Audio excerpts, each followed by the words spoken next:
ओशो, जिन्होंने बहुत सी तार्किक कथाएं कही हैं, जिनमें से एक है चक्र और नींद। ओशो कहते हैं कि जो व्यक्ति मूलाधार चक्र पर केंद्रित है, उसकी नींद गहरी ना होगी, उसकी नींद उथली होगी, क्योंकि यह दैहिक तल पर जीता है, भौतिक स्तर पर जीता है। मैं इन चक्रों की व्याख्या इस प्रकार भी कर सकता हूँ। प्रथम, भौतिक मूलाधार। दूसरा, प्राणाधार, स्वाधिष्ठान।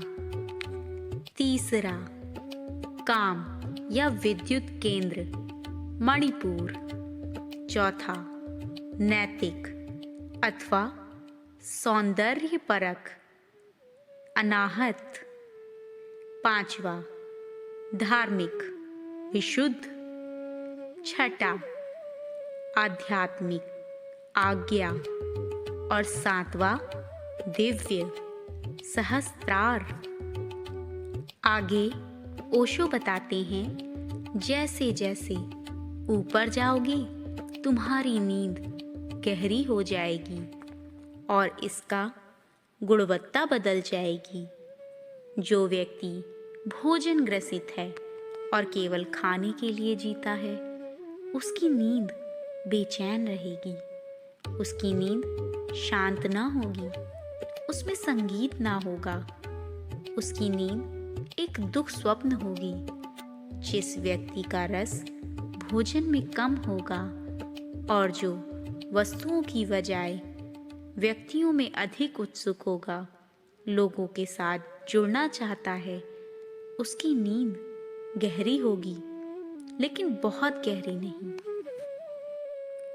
जब तुम और ऊपर की ओर जाते हो, चौथे अनाहत चक्र पर, तो नींद अत्यंत निष्कंप, शांत, पावन व परिष्कृत हो जाती है। जब तुम किसी से प्रेम करते हो, तो तुम अत्यंत अनूठी विश्रांति का अनुभव करते हो। मात्र विचार कि कोई तुम्हें प्रेम करता है और तुम किसी से प्रेम करते हो, तुम्हें विश्रांत कर देता है। सब तनाव मिट जाते हैं। एक प्रेमी व्यक्ति गहरी निद्रा जानता है। घृणा करो तो तुम सो ना पाओगे, क्रोध करो तो तुम सो ना पाओगे, तुम नीचे गिर जाओगे। प्रेम करो, करुणा करो और तुम्हें गहरी नींद आएगी। पांचवें चक्र के साथ नींद लगभग प्रार्थना पूर्ण बन जाती है। इसलिए सब धर्म लगभग आग्रह करते हैं कि सोने से पहले तुम प्रार्थना करो। प्रार्थना को निद्रा के साथ जोड़ दो। प्रार्थना के बिना कभी मत सो, ताकि निद्रा में भी तुम्हें उसके संगीत का स्पंदन हो। प्रार्थना की प्रतिध्वनि तुम्हारी नींद को रूपांतरित कर देती है। पांचवा चक्र प्रार्थना है, और यदि तुम प्रार्थना कर सकते हो और अगली सुबह चकित हो जाओगे, तुम उठोगे प्रार्थना करते हुए ही। तुम्हारा जागना एक तरह की प्रार्थना ही होगी। पांचवें चक्र में नींद प्रार्थना बन जाती है। यह साधारण नींद नहीं रहती। तुम निद्रा में नहीं जा रहे, बल्कि एक सूक्ष्म रूप से परमात्मा में प्रवेश कर रहे हो। निद्रा एक द्वार है, जहां तुम अपना अंधकार, अहंकार भूल जाते हो और परमात्मा में खो जाना आसान हो जाता है, जो कि जागृत अवस्था में नहीं हो पाता। क्योंकि जब तुम जागे हुए होते हो, तो अहंकार बहुत शक्तिशाली होता है। जब तुम गहरी निद्रावस्था में प्रवेश कर जाते हो तो तुम्हारी आरोग्यता प्रदान करने वाली शक्तियों की क्षमता सर्वाधिक होती है।